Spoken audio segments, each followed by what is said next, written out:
Hi everyone, this is Abhinav from PhoneBench and today we are reviewing the camera on the Samsung Galaxy J5.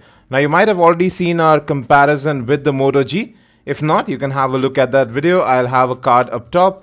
Now this one also comes with a 13 megapixel camera. You have a f1.9 aperture lens over here, a very bright LED flash which doesn't overexpose images, and you have a 5 megapixel front facing camera with a selfie flash there too. Now the camera can be easily launched by just double tapping on the home button, just like the Samsung Galaxy S6 and S6 Edge. There are some filters baked in. Now this is a very simple camera interface similar to the S6 and S6 Edge. You have a Pro mode built in as well where you can control white balance, ISO as well as exposure. Now the shutter speed here is actually very good. It's super fast. I haven't noticed any lag there and there's no delay. You can go ahead and capture images in 16:9 or 4:3 aspect ratio. Videos can be recorded in 1080p. Now this is the image that I've just captured and you can see lots of detail over here. Now in terms of overall sharpness, this is slightly better camera than what we got with the Moto G. Color reproduction is also a bit better over here. Now coming to the front facing camera, you have that selfie flash which definitely helps when you are in low light, but it behaves like a torch rather than a flash. It doesn't blink. You have a beauty mode inbuilt as well and does work out quite fine. But yes, the selfie camera again is a bit better on the Moto G3. Now here are some of the image samples. This is a macro shot and you can see that whites really pop out over here. But images sometimes do come out a bit underexposed. You can see that here too. And now focusing is not a major issue, but when you try to focus in on very small objects or for macro shots, the camera does go a little haywire. Distant shots do turn out well. There is quite a lot of detail.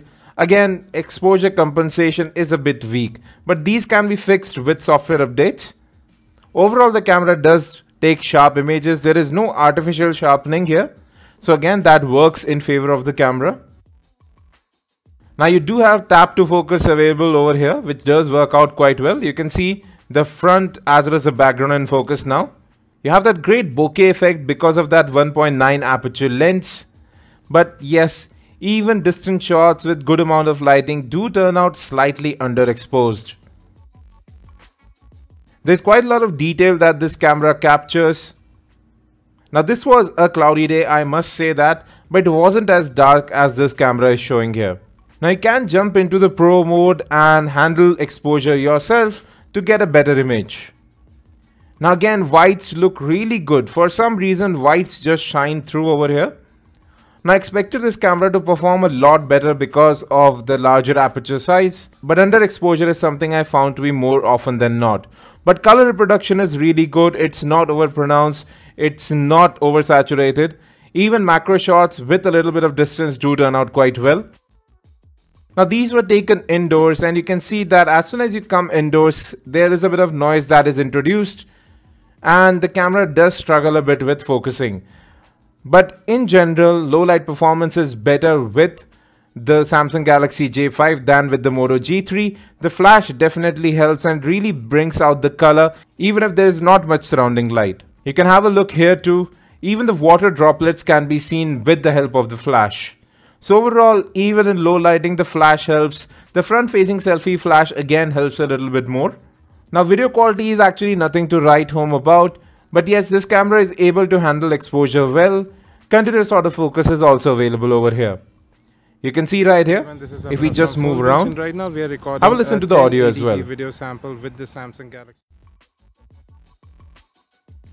Now as I said, continuous autofocus is available over here.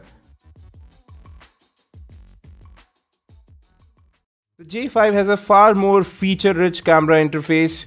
On the Moto G3 is just simply point and shoot, tap and shoot rather. But on the Samsung Galaxy J5, you have a Pro mode where you can control ISO, exposure, white balance. You can set up metering modes as well. There are some effects built in too, so you can apply filters directly to the viewfinder. So lots of stuff going on there. You can change picture resolutions, video resolutions as well, which are actually pretty basic and should have been available on the Moto G2. Now let's have a look at some of the camera samples. On the left you have Moto G, on the right the Samsung Galaxy J5, and the J5 has actually a better color reproduction there. But as I started comparing both of these devices, I saw that the J5 actually underexposes images quite a bit. You can see all of these images. On the right, the images are far darker, and the lack of an HDR mode is another shortcoming here. And that's very strange given the f1.9 aperture lens on the Samsung Galaxy J5, which should actually allow more light to get into the camera. But if you throw in a white subject, the camera really shines. You can see much brighter image captured when you have a white subject. The colors definitely seem a bit richer on the Samsung Galaxy J5, which is on the right. You can see that here too on the greens, but they are slightly underexposed. You get that great bokeh effect here, but underexposure is something that I've seen with most images. Again, color accuracy is a bit better with the Samsung Galaxy J5. The Moto G3 actually shows a bit warmer colors in photos. Now if we talk about indoor lighting, the Samsung Galaxy J5 again takes slightly better photos with bit less noise. And if we come to low light imaging, again you can see that the Samsung Galaxy J5 is a bit better. The flash on the J5 again works a bit better. It is more controlled. Noise levels are far less than what we got with the Moto G3. And again, that's to the f1.9 aperture. Focusing in low light is not good on either of these phones.